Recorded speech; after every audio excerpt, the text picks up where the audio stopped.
Hai, apa kabar? Saya Kristi Damayanti. Salam kenal bagi Anda semua. Harapan saya tentunya semuanya dalam keadaan baik-baik saja. Kali ini melalui podcast YouTube saya ingin memperkenalkan tema baru tentang obrolan seputar wanita yang saya namakan Obita, yaitu kebedakan dari obrolan wanita. Dalam obrolan nanti, saya dan para narasumber akan membicarakan dan berbagi kisah dari pengalaman hidup mereka. Semoga bermanfaat, menginspirasi, dan memotivasi Anda semua. Selamat mendengarkan. Halo pendengar, bertemu lagi dengan saya, Kristi. Kembali lagi saya ingin melanjutkan sharing pengalaman narasumber saya dalam segmen podcast saya, Obita atau obrolan wanita. Masih dengan narasumber yang sama, yaitu Mbak Sarah, yang kali ini ingin berbagi kisah hidupnya tentang pelecehan seksual ketika masih kecil. Dalam sharing ini, selain berbagi pengalaman pahit hidupnya, Mbak Sarah pun akan mengajak kita semua aware tentang masalah pelecehan seksual terhadap anak-anak. Semoga bermanfaat dan menjadi perenungan bersama. Oh iya, saya sapa dulu nama narasumber saya. Halo Mbak Sarah, apa kabar? Doa dan harapan saya adalah Mbak dalam keadaan sehat dan selalu bersama keluarga baik-baik saja. Saya sudah jawab sedikit di pengantar. Sekarang mohon izin Mbak untuk bisa memulai obrolan atau sharing kali ini. Monggo Mbak Sarah. Hey, ketemu lagi dengan gue Saraswati. Kali ini gue mau cerita tentang masa kecil gue. Saat gue masih SD. Jujur sebetulnya gue gak mau mengingat kejadian itu. Karena gak ada satupun orang yang tahu. Gak ada, bener-bener gak ada satupun yang tahu.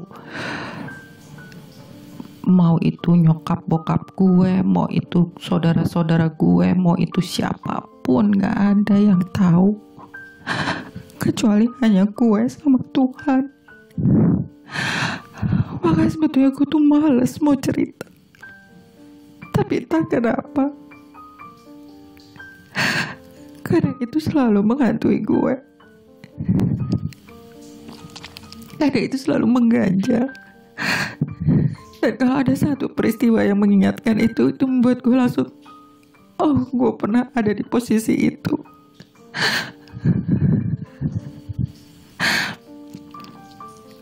Gue pernah ngalami pelecehan seksual.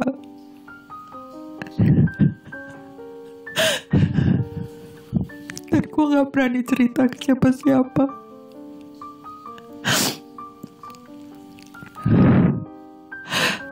Waktu itu kejadiannya, gue inget gue mungkin pas sekitar kelas 1 SD.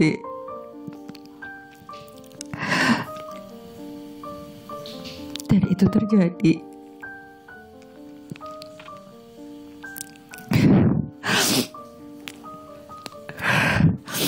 dan itu dilakuin oleh orang terdekat atau orang kepercayaan dari bokap gue.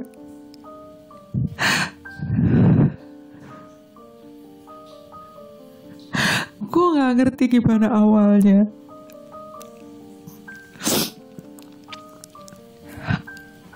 Dulu gue anggap itu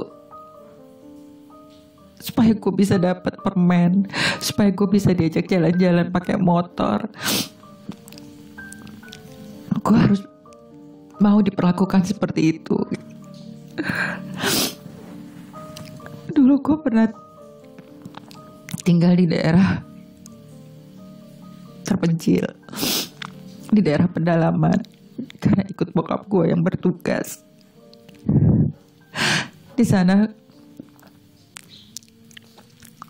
jauh dari mana-mana.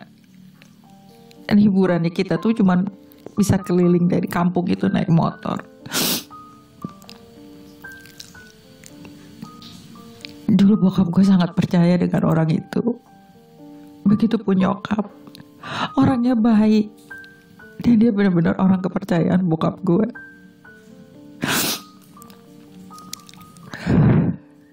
Gue nggak ngerti. Gue gak ngerti apa yang ada di pikiran gue, dan gue gak ngerti kenapa itu bisa terjadi.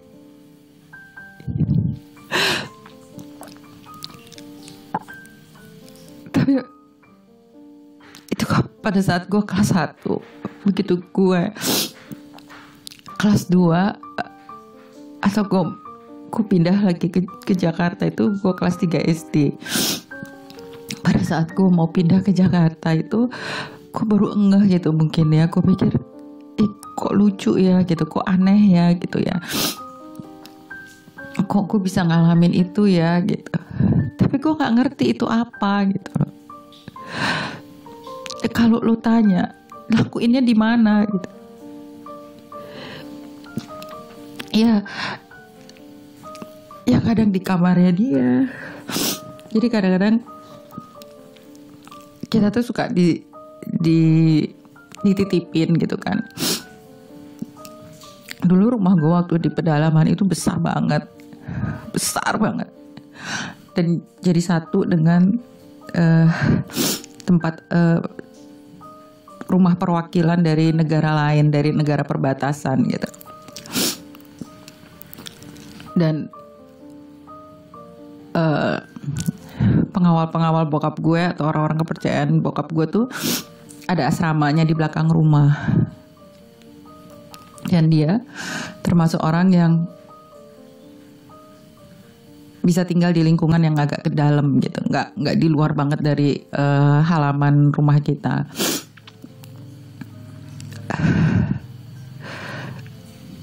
Yang gue inget, yang bisa gue inget sekarang adalah gue sering diajak ke kamarnya, dibacain buku cerita.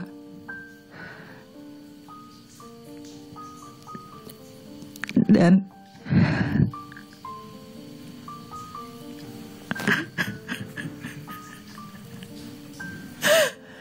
dia memasukkan jari tangannya ke kemaluan gue.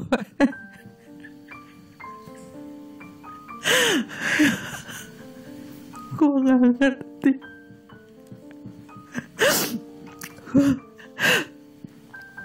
Gue gak ngerti kalau itu pelecehan dulu. Ya gue tahu supaya gue bisa dibacain cerita. Ya gue tahu supaya gue bisa diajak keliling kampung naik motor, adalah hal-hal seperti itu.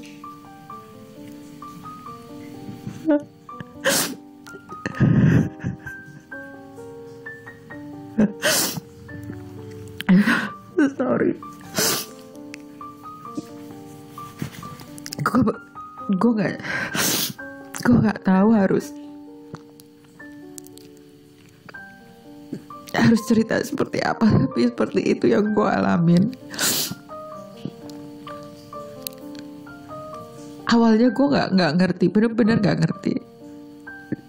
Tapi setelah gue kelas 2, kelas 3 mau pindah ke Jakarta, masa bokap gue tuh udah mau berakhir, gue mulai takut kalau dititipin sama om itu. Gue mulai nggak mau kalau diajak untuk, udah kamu sama itu, oh itu gitu, mau diantar kemana, kayak mau ke bukit kayak atau mau kemana gitu, gue nggak mau gitu. Nggak tahu kenapa. Ada perasaan takut, tapi gue gak bisa ngomong. Ada perasaan gue, adik gue disakitin, tapi gue gak tahu gimana caranya gue harus cerita.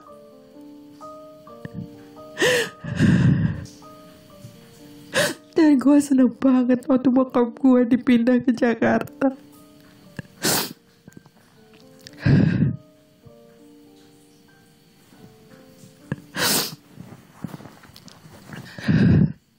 Karena gue benar-benar jauh dari orang itu.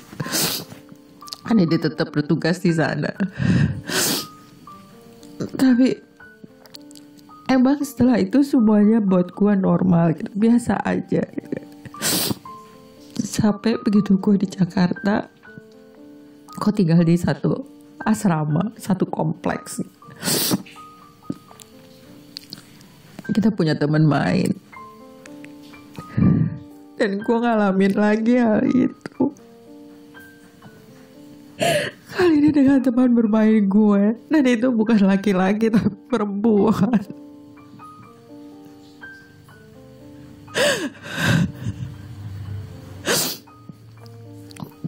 Gue juga gak ngerti. Sumpah gue gak tahu apa yang gue lakuin pada saat itu tuh. Itu pelecehan atau apa. Tapi yang jelas dia suka ngajak gue main ke kamarnya. Terus dia nindihin gue. Dia gesek-gesekin alat kelaminnya ke gue. Padahal kita sama-sama cewek. Dia bilang kita lagi main, kamu diem aja. Yuk. Dan itu pun gue gak pernah dicerita. Entah karena gue tolol, entah karena gue memang orangnya penakut, entah karena apa gue gak tahu. Tapi itu pun setelah itu gue gak berani untuk ketemu dengan orang itu, ketemu dengan teman gue itu. Dia orangnya lebih gede dari gue, mungkin beda 3-4 tahun dari gue. Gue kalau misalnya dia ngajak main atau apa, gue selalu gak mau, gue selalu menghindar. Dan beruntung gue hanya tinggal di asrama itu gak sampai dengan 1 tahun. Setelah itu bokap gue pindah rumah. Kita punya rumah sendiri meskipun gak begitu jauh dari kompleks. Cuman gue jadi gak pernah ketemu dengan orang itu dan gak pernah mau main dengan orang itu.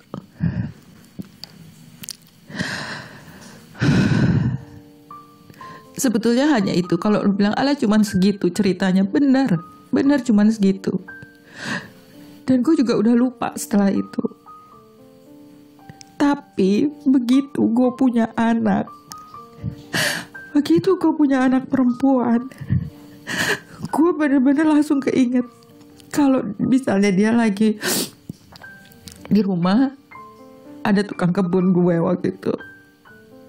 Misalnya suami gue ngajak ada tukang buat benerin, atau ada tukang kebun kepercayaan dari keluarganya untuk ke rumah gue, itu gue yang langsung ketakutan gitu loh. Gue yang langsung ada di samping anak gue terus. Gue nggak ngebolehin anak gue deket dengan tukang kebun itu atau dengan tukang-tukang itu. Gue selalu panggil anak gue. Gue kalaupun dia masih mau ngelihat apa yang dikerjain, gue selalu ada di sampingnya. Awalnya gue nggak ngerti kenapa gue gitu, cuman gue ada rasa was-was gitu. Gue baru menyadari bahwa itu adalah efek dari trauma gue atau efek dari masa kecil gue yang gue simpen. Dan akhirnya gue ngerasa bahwa oh gue begini nih karena gue pernah ngalamin ini gitu kan. Dan gue selalu ngejaga anak gue, apalagi waktu dia udah masuk SD, ikut jemputan sekolah. Gue selalu, kadang-kadang gue suka ikut di mobil jemputan. Gue pengen lihat gitu. Tiba-tiba gue datang ke sekolah, gue bilang apa sih, nanti saya pulang bareng kamu ya gitu. Gue pengen lihat apa yang dilakuin di mobil jemputan gitu. So far anak-anak aman, gue tenang gitu kan. Sampai pernah ada satu kejadian,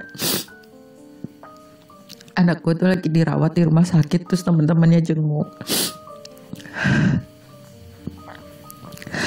Emang sih supir jemputannya pun ikut gitu kan, ikut turun jenguk gitu. Mereka ngobrol, mereka cerita-cerita gitu kan. Tapi ada satu anak perempuan yang dia tuh ngelendot gitu kan. Dia tuh minta pangku sama supir jemputan itu gitu loh. Kayaknya manja banget. Terus gue bilang gitu, gue selalu alihin anak itu untuk nggak ngelendot, nggak ini gitu kan.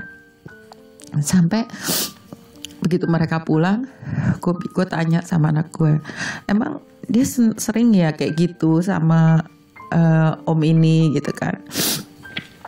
Iya, dia mah manja banget mah katanya gitu. Soalnya kan ibu bapaknya kan kerja, jadinya dia suka dititipin sama om itu gitu kan.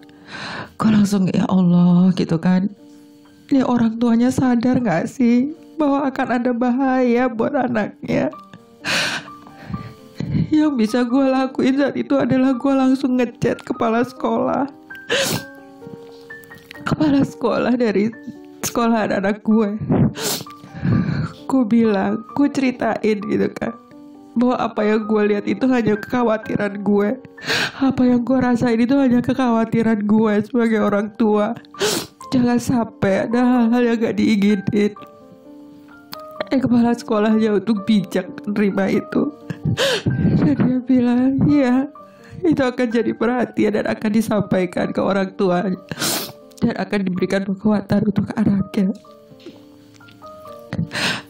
Mungkin hanya itu yang bisa gue lakuin agar anak-anak gak alami pelecehan seperti gue.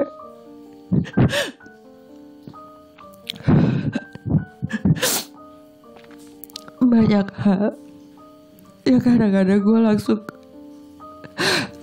pingin gue tuh teriak kalau misalnya ada anak yang melakukan hal seperti itu, dia geledot, atau ada orang tua yang dengan bangga gitu dia cerita, oh gue mah tenang di rumah gue ada si A, oh gue tenang di rumah gue ada si B, masih saudara gue tinggalin juga gak apa-apa.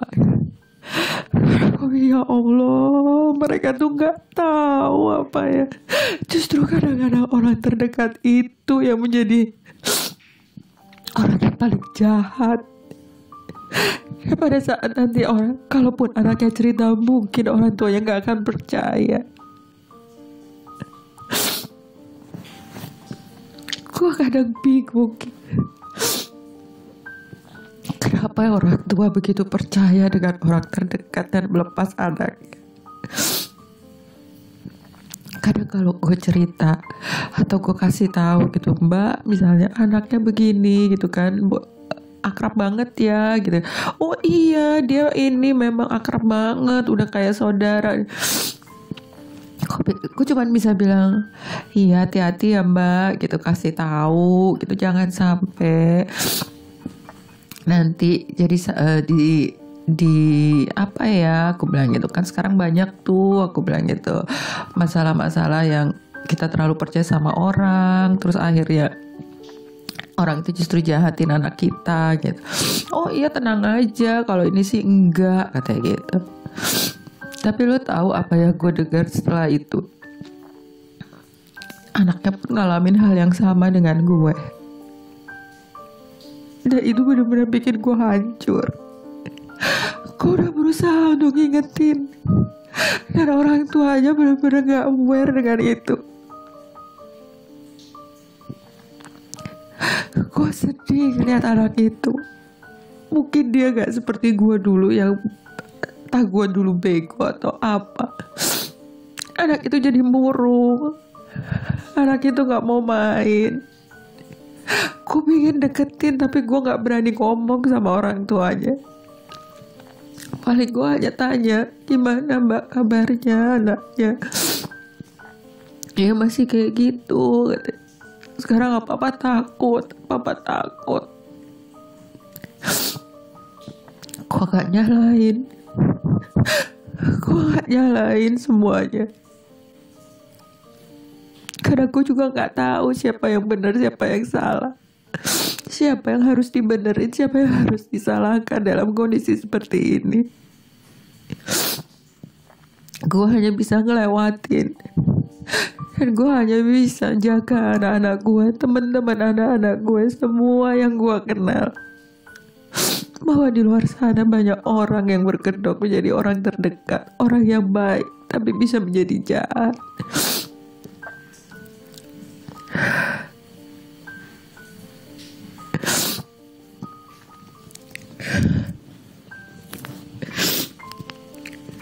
Gue gak ngerti.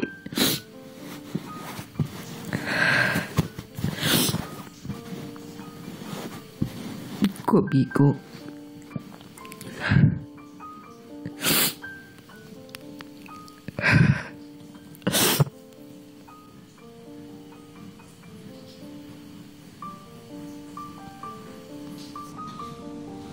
Jujur gue nggak tahu kalau gue akan seemosional seperti sekarang. Gue pikir tadinya awalnya akan biasa-biasa aja saat gue nyeritain kejadian itu. Tapi ternyata itu seperti mengorek luka lama yang udah 45 tahun gue simpan sendiri. Dan ternyata rasanya sakit sekali. Ibaratnya kayak kita melihat luka yang di atasnya udah kering, tapi di dalamnya masih menyimpan nanah. Dan di dalamnya masih basah. Dan itu rasanya sakit.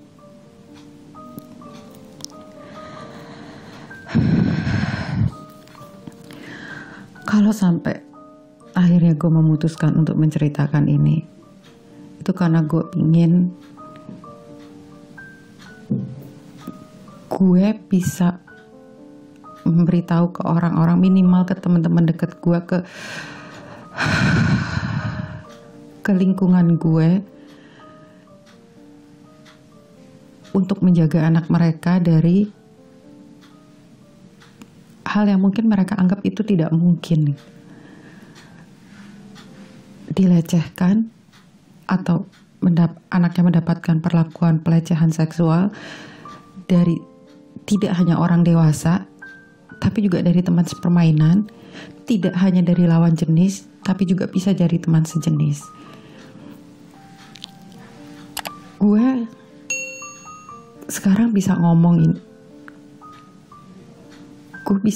ke mereka bahwa gue bisa ngomong seperti itu karena gue pernah ngalamin. Mungkin kalau kemarin-kemarin gue hanya ngomong sebatas hati-hati loh, banyak lo berita begini, banyak lo cerita seperti ini gitu. Dan mereka cuma nganggapnya itu kan ini, itu kan begitu gitu. Tapi mungkin kalau gue bilang lah, gue loh yang pernah ngalamin dan gue tahu gitu loh rasanya tuh seperti apa gitu loh. Orang yang tadinya kita anggap nggak mungkin, orang yang tadinya kita benar-benar kita anggap baik, dan orang tua kita juga percaya dengan mereka gitu, akhirnya dia yang merusak kita. Mungkin itu akan membuat mereka lebih melek, mungkin itu akan membuat mereka lebih oke, gue harus lebih hati-hati, gue harus lebih mendampingi anak gue.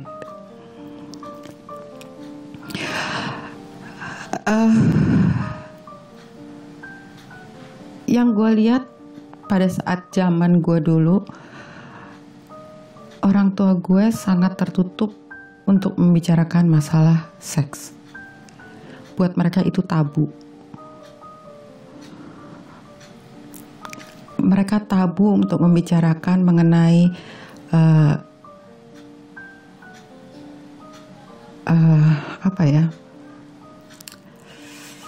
mengenai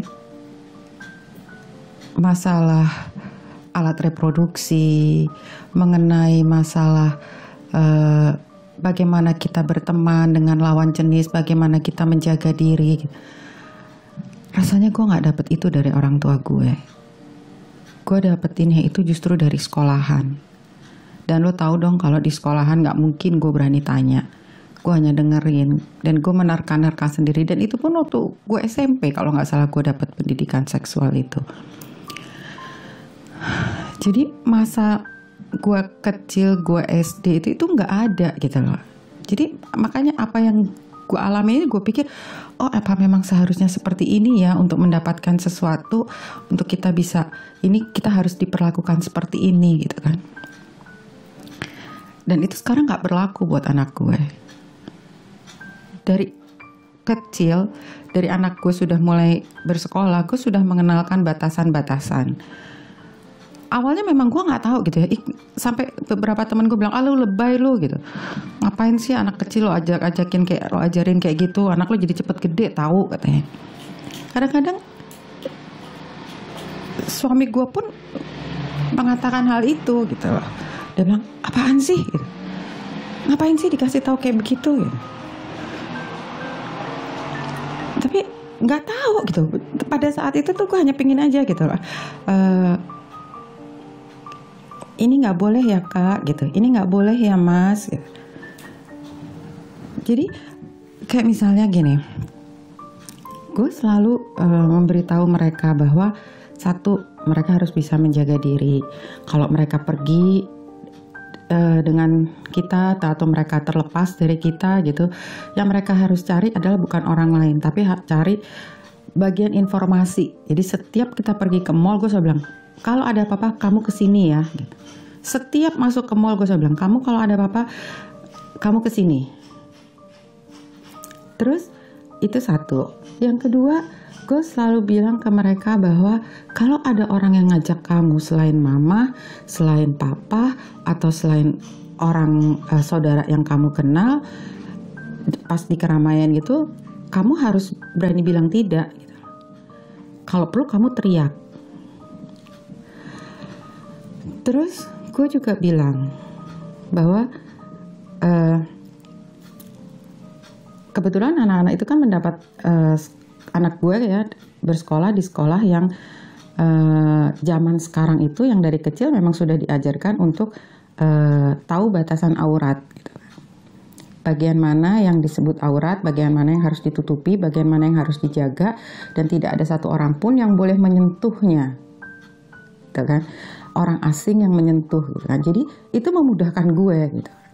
Jadi gue tinggal ngasih penguatan ke mereka bahwa kenapa mereka harus berpakaian rapi, kenapa mereka harus tertutup gitu kan, supaya tidak membuat orang lain tuh, kok pakainya gitu ya, nanti diisengin, nanti kamu digoda, jadi pengen digodain gitu. Jadi mungkin hal-hal seperti itu pada saat anak-anak gue masih kecil gitu kan. Terus kadang-kadang memang itu tuh sampai kalau anak gue nonton film kartun pun itu gue dampingin. Kadang banyak hal-hal yang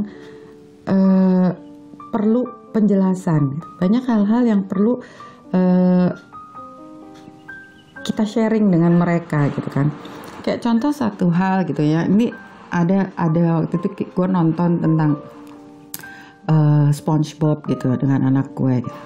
Di situ ada tokohnya si Squidward itu, dia kan orangnya suka ngerutu gitu kan, terus dia suka ngeselin orang gitu. Tapi dia orangnya juga pada saat dia berbuat salah dia nggak mau minta maaf gitu.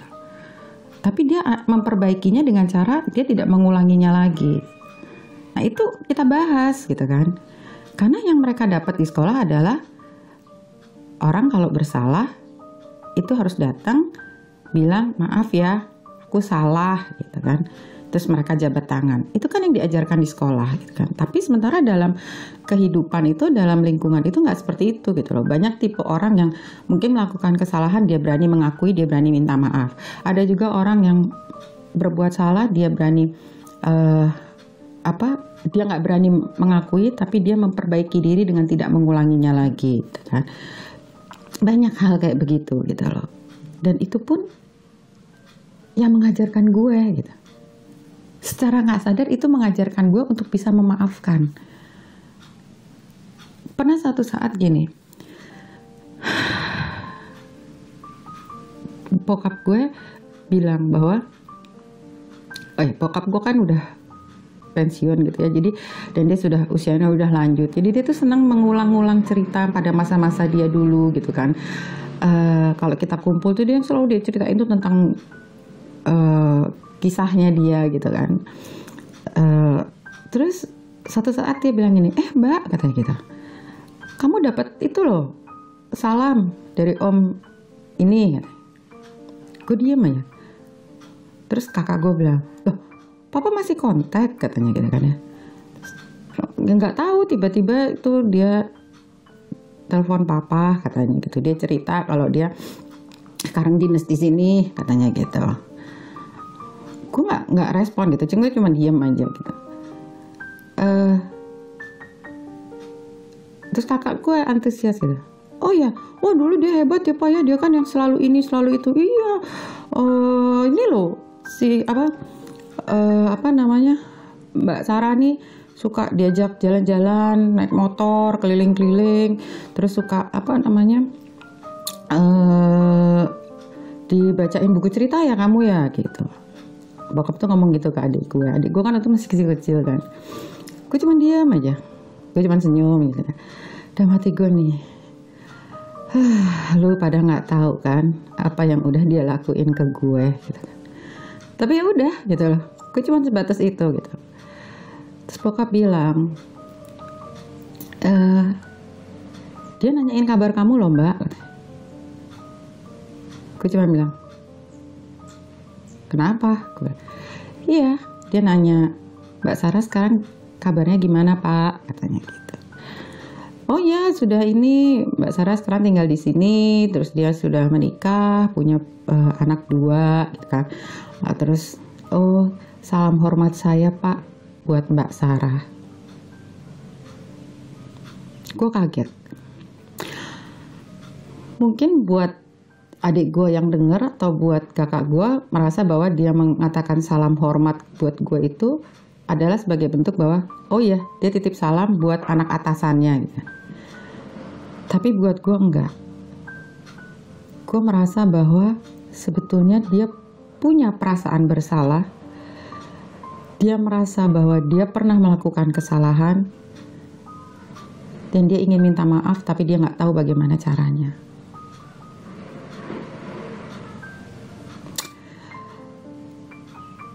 Buat gue itu secara tidak langsung membuat gue untuk bisa memaafkan. Mungkin kemarin-kemarin juga gue udah memaafkan gitu ya, dan berusaha untuk melupakan gitu, meskipun nggak bisa. Tapi yang lebih melegakan buat gue saat ini adalah yaitu dia hanya bilang salam hormat buat Mbak Sarah. Buat gue itu sudah mengobati gue untuk bisa memaafkan, jauh lebih memaafkan, dan gue berdamai dengan diri gue sendiri, gue berdamai dengan hati gue.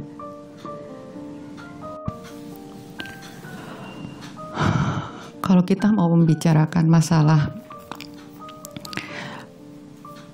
ini tuh dengan anak gitu ya, yang gue tangkap adalah gini, kita harus punya menjalin atau membuat hubungan komunikasi yang baik dan terbuka terhadap anak sejak usia dini. Karena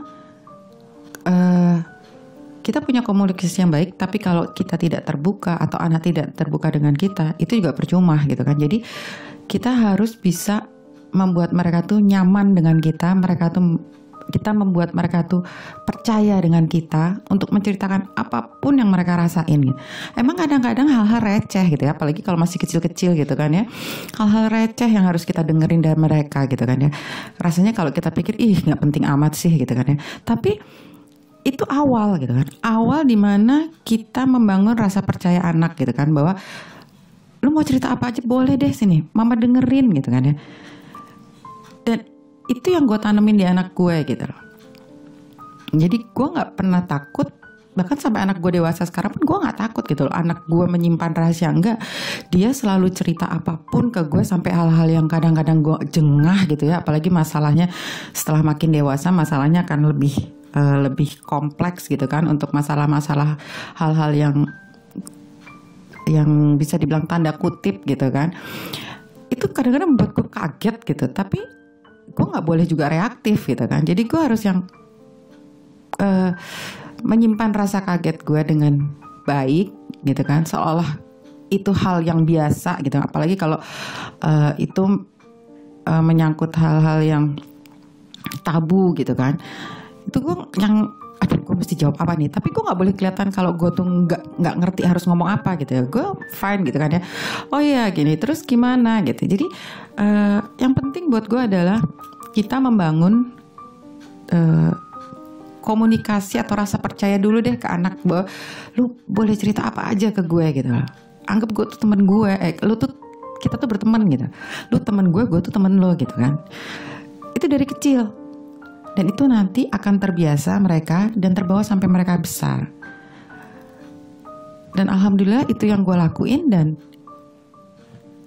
Gue nggak ngalamin kesulitan dengan itu. Jadi beberapa hal yang gue pelajari dari masalah keluarga gue adalah mereka tidak pernah menjalin komunikasi yang baik dengan anaknya gitu.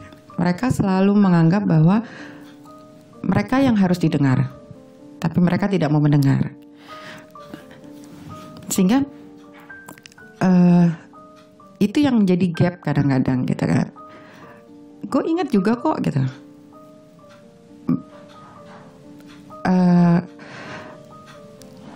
Anak gue pernah ngomong gitu ke gue bahwa ya lama kata gitu. Sebetulnya tiap anak tuh pengen cerita sama orang tuanya. Tapi masalahnya orang tuanya mau dengerin apa enggak. Jadi gue pikir oh iya ya, benar juga ya gitu. Jadi kenapa sampai sekarang gue selalu berusaha menjalin komunikasi yang baik dan terbuka dengan anak gue. Ya untuk itu. Minimal untuk mencegah mereka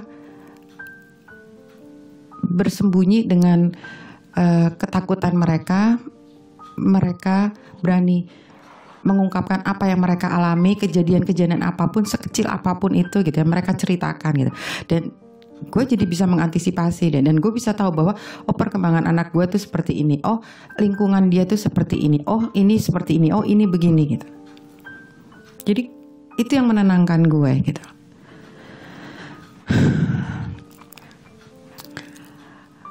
Untuk masalah gue sendiri, pengalaman yang lalu, mungkin benar-benar pada saat itu atau pada saat proses sampai dengan hari ini gue cerita, gue ngerasa bahwa kenapa sih gitu, kok gue harus ngalamin itu gitu. Tapi mungkin ini adalah pembelajaran buat gue bahwa bagaimana gue harus bersikap, bagaimana gue harus menjaga anak-anak gue ke depannya dengan tidak mengulangi kesalahan-kesalahan yang lalu, dengan hal-hal yang kita anggap remeh, yang kita anggap hal yang itu tidak mungkin, apapun bisa menjadi mungkin. Lega buat gue bisa menceritakan ini. Sungguh gue lega. Karena gue bisa melangkah ke depannya dengan lebih tenang. Gue bisa lebih berani untuk memberitahu ke orang-orang, ke teman-teman, ke lingkungan terdekat gue bahwa gue pernah ngalamin ini dan gue gak mau itu terjadi sama lu, sama anak-anak lu, atau sama lingkungan lu. Karena gue sayang sama kalian. Dan buat gue pribadi, ada saatnya, akan ada saatnya kita harus memilih antara membalikan halaman atau menutup buku.